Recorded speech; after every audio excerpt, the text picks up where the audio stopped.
Periode kolonialisme meninggalkan peninggalan terhadap negeri jajahan, termasuk di sektor linguistik. Terkadang penjajah menularkan bahasa sehari-hari yang digunakan ke negeri jajahan, sehingga perlahan mereka fasih mengikutinya. Ini terjadi pada Malaysia dan Singapura. Dijajah Inggris ratusan tahun, warga di dunia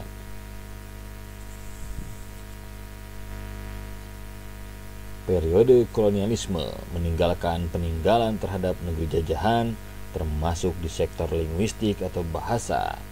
Terkadang penjajah menularkan bahasa sehari-hari yang digunakan ke negeri jajahan, sehingga perlahan mereka fasih mengikutinya. Ini terjadi pada Malaysia dan Singapura. Dijajah Inggris ratusan tahun, warga di dua negara itu fasih berbahasa Inggris. Namun kondisi ini tak terjadi di Indonesia. Ratusan tahun hidup di bawah kuasa Belanda, warga Indonesia justru tak bisa berbahasa Belanda. Kenapa itu terjadi? Pada dasarnya hal ini disebabkan oleh perbedaan corak kolonialisme Belanda dan Inggris. Diketahui Inggris sengaja melakukan invasi kultural barat ke masyarakat Melayu, sehingga kebudayaan lokal membaur dengan kebudayaan barat atau bahkan menghilang.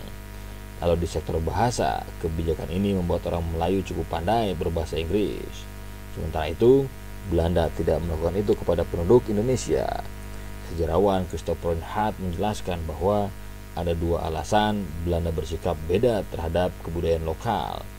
Akibatnya, tingkat kefasihan bahasa Belanda masyarakat Indonesia di lintas generasi sangat rendah.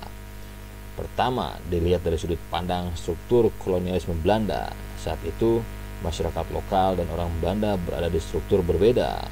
Orang Belanda di kelas paling atas, sementara penduduk lokal berada di paling bawah.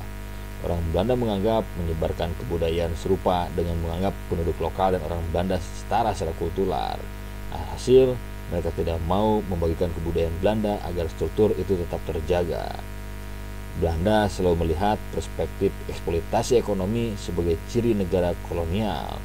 Reinhardt mengatakan, mereka merasa tidak masalah jika tidak menyebarkan kebudayaan. Hal terpenting adalah tetap melakukan eksploitasi dan menguntungkan secara ekonomi. Reinhardt mengatakan, Snow Orange, salah satu pejabat pemerintah kolonial, pernah mengatakan bahwa masalah kebudayaan tidak usah dipaksa. Biarlah bertumbuh dengan sendirinya tanpa menghilangkan budaya lokal.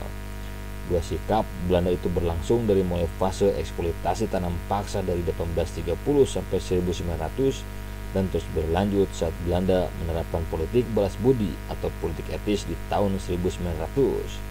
Reinhardt mengatakan, bangsa Belanda selalu fokus pada aspek ekonomi dan tidak mau merusak kebudayaan lokal, terlebih setelah politik etis diterapkan.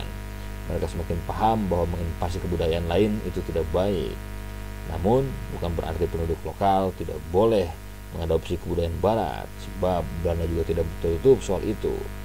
Faktanya, banyak kebudayaan barat yang diadopsi oleh penduduk lokal. Beranjak dari alasan itulah, bahasa lokal, bahasa Melayu, dan bahasa Indonesia tumbuh berkembang. Meski demikian, orang Indonesia tidak perlu kecewa apabila tidak bisa berbahasa Belanda, seperti orang Malaysia dan Singapura yang pasti berbahasa Inggris, sebab bahasa Belanda bukanlah bahasa pergaulan internasional seperti bahasa Inggris.